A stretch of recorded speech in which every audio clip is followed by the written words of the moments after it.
pardon me for inquiring, my esteemed associate, but I happen to be most curious of your past observations through aerial sound waves about the subject concerning woes and hardships of Darth Plagueis, who was also known for his good judgment through his past experiences. I must say, I have yet to attain such a knowledge, through aerial sound wave information or otherwise. As was to be suspected by me. The historical sequence of which I just told you of, is of nature that the Jedi organization and its partisans are reluctant to cite to other scholars such as yourself.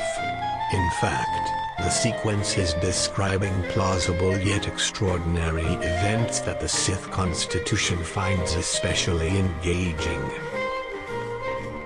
Darth Plagueis was a master emphasizer of unpleasant aspects of the life and style of the Sith cult. A master so capable of overcoming physical and mental restraints, while also being unusually capable of making justified decisions based on his former praxis, that he could employ the universal binding power with bodily and psychical capabilities to exert the biological cellular receptors of handling this said binding power stimuli to form statuses of existence, replication and metabolism. His accumulation of theoretical, empirical, and tacit data of the unpleasant aspects of life being impressively vast, could even allow him to preserve individuals he was engaging with interest and sentiment, from the act of existence cessation. Am I to understand that you are suggesting a notion that through his past endeavors he gained the know-how to de-escalate an individual's course of existence from a stage of sudden collapse?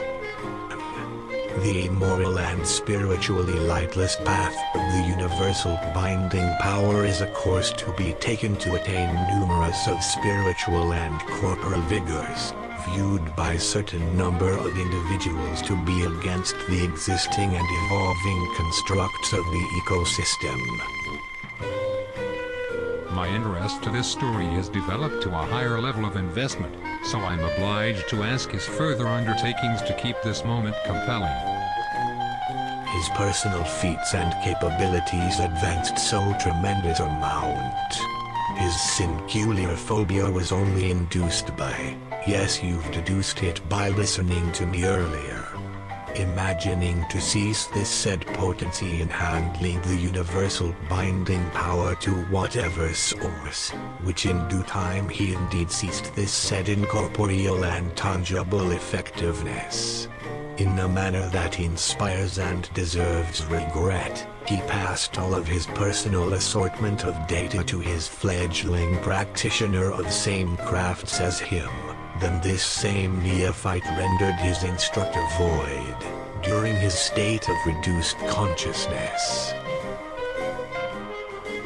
The morale of the story is an incongruity in the plot understood by you and me, but not by the characters I introduced in the previous sequence.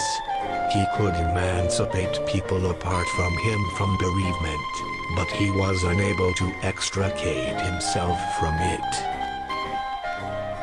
Being moved and changed from your recounting of the events, I'm somewhat interested in learning the factual groundwork of these affairs, more particularly the claim that one could acquire the knowledge for the aptitude that I was curious about earlier.